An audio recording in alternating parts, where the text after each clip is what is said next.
seguinte: há uns 2 meses, 3 meses atrás, na verdade, quando a gente começou a falar de novo de impeachment, né, porque a gente tinha falado de impeachment no ano passado, a gente falou de impeachment, tá, a coisa passou, seguiu, o ano terminou, e aí a gente voltou a falar de impeachment e finalmente tomamos a decisão de fazer a manifestação no dia 12, fizemos a manifestação e tal.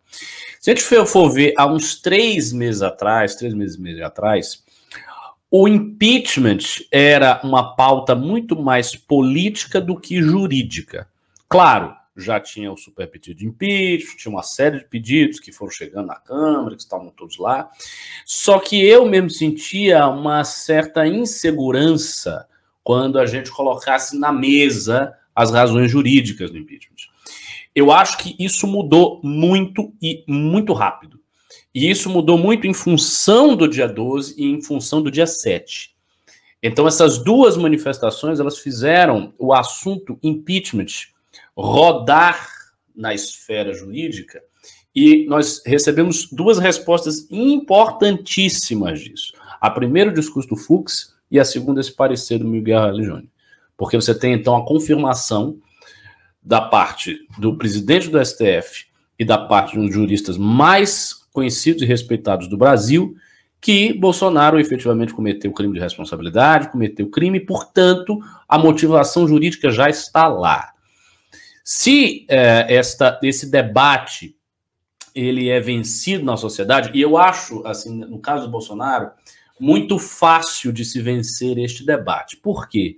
Bolsonaro não dispõe, como o PT dispunha, de juristas que vão sair no seu nome, de grandes figuras do direito que vão defender a bandeira de que Bolsonaro não cometeu impeachment. Ele não dispõe deste apoio, ele não tem associações de magistrados, associações de operadores do direito, ele não tem nada disso para ele. Na época da Dilma, não. Houve um debate muito acalorado, muito duro, em relação à própria tese do impeachment. As pedaladas eram ou não eram motivo suficiente para ela ser impeachmentada? Todos os presidentes anteriores não tinham cometido pedaladas? Qual foi a diferença da pedalada da Dilma, da pedalada do FHC? Qual era o papel do dolo no impeachment da Dilma, no que ela fez? A assinatura dela configurava dolo ou não? Esse debate jurídico na época era muito acalorado. E você tinha, assim, claramente, juristas que se posicionavam de um lado e juristas que se posicionavam do outro. Então você tinha um Ives Gandra, um Miguel Reale se posicionando de um lado, mas você tinha outros grandes juristas se posicionando do outro. Eu lembro, inclusive, que até se chamaram, eu acho que o Klaus Roxin, uma das maiores autoridades de direito do mundo, para falar a respeito de alguma coisa relativa ao impeachment ou à prisão do Lula. Ou seja, eles chegaram ao ponto de chamar uma autoridade estrangeira, das maiores que existem no direito, para dar suporte a algum tipo de tese que estava se desenvolvendo aqui no Brasil, nessa comunidade jurídica que estava a favor do PT. Então, veja, havia uma discussão muito intensa e o PT dispunha desses laços sociais que faziam com que a comunidade jurídica se mobilizasse em favor da Dilma. O Bolsonaro não tem isso. Bolsonaro não tem universidade, ele não tem associações de juristas em torno dele, ele não tem nada disso. O apoio dele, portanto, neste debate seria muito exíguo, muito fraco. Então, se o debate virar com toda a força para cravar a ideia de que ele cometeu crime de responsabilidade, já digo de pronto, a comunidade jurídica vai abraçar isso com a maior facilidade. Ela vai abraçar com felicidade, vai dizer, cometeu mesmo, aí, ó, aqui. E isso foi um fato importantíssimo de hoje. Indo além desse fato aí jurídico, nós ainda temos aquilo que o Renan apontou, o avançar da CPI, a CPI que era e é o principal fator de desestabilização do governo não parou de avançar.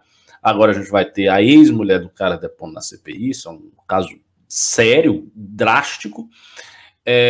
A gente está vendo que está envolvendo já o Jair Renan, outro membro da família Bolsonaro.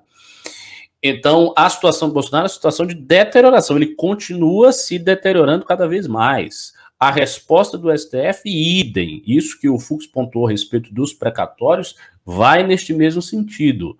O Bolsonaro não dispõe de margem de manobra para poder fazer um novo auxílio emergencial efetivo.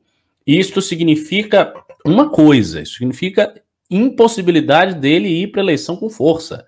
Ele não tem como, porque a única coisa que fez a popularidade dele subir, isso a gente já disse várias vezes, foi aquele auxílio emergencial no momento da pandemia, que a gente viu que isso resultou numa estatística favorável. Depois disso, nunca mais Bolsonaro subiu em pesquisa. Nunca mais. Todas as pesquisas de rejeição ou aprovação ao seu governo, de intenção de voto para a candidatura, para a eleição de 2022, de aprovação do rumo do país, de condução da pandemia, todas as pesquisas que nós vimos, de todos os institutos, apresentam um cenário uniforme constante. Bolsonaro perde base, perde base, perde base. A única coisa que afetou isso foi o tal do auxílio emergencial, que, uma vez que ele tem que pagar esses precatórios e com todo o esmagamento, estrangulamento do Estado fiscal, ele não terá como fazer. Então, a situação dele é terrível. Isto sem falar, e aí talvez a gente veja um posicionamento diferente do PT que a gente tem visto nos últimos tempos, talvez o PT entenda que este filho da puta vai mesmo ser impeachmentado, de um jeito ou de outro, com povo na rua, sem povo na rua, que esse é um risco real, que ele pode ser impeachmentado, e o PT resolva, de fato, tomar a dianteira, por medo até do MBL, de setores da sociedade civil, fazerem isso. Houve, no dia 12, um grande alívio, tanto do Bolsonaro quanto do PT. O PT ficou muito aliviado que o dia 12 não foi uma coisa massiva, gigantesca. Então, houve ali um momento de respiro do PT, o PT deve ter concebido, peraí, a estratégia desses caras não deu tanto certo, a manifestação não foi grande, mas a situação do presidente está cada vez pior. E se eles acertarem? E se tiver uma segunda que for bom? E se eles calibrarem a mão na hora da divulgação? Porque é só coisa que pode acontecer. Então talvez a gente veja um PT muito mais para cima, muito mais na dianteira do que a gente viu nos últimos tempos. Na dianteira para tomar controle do processo histórico. E se o Bolsonaro tiver que ser impeachmentado, ser impeachmentado no tempo que eles querem, do jeito que eles querem e com a narrativa que eles querem. Então essa é a situação que a gente vê. Para o Bolsonaro, o alívio foi meramente momentâneo. Ele teve assim um dia de tranquilidade e no dia seguinte já foi pau. Não houve descanso. Hoje, que data é hoje? Hoje é dia 15. A manifestação foi agora, domingo. E nós já vimos um cenário de notícias desolador para o Bolsonaro. Então a situação dele é grave e eu não vejo muito o que ele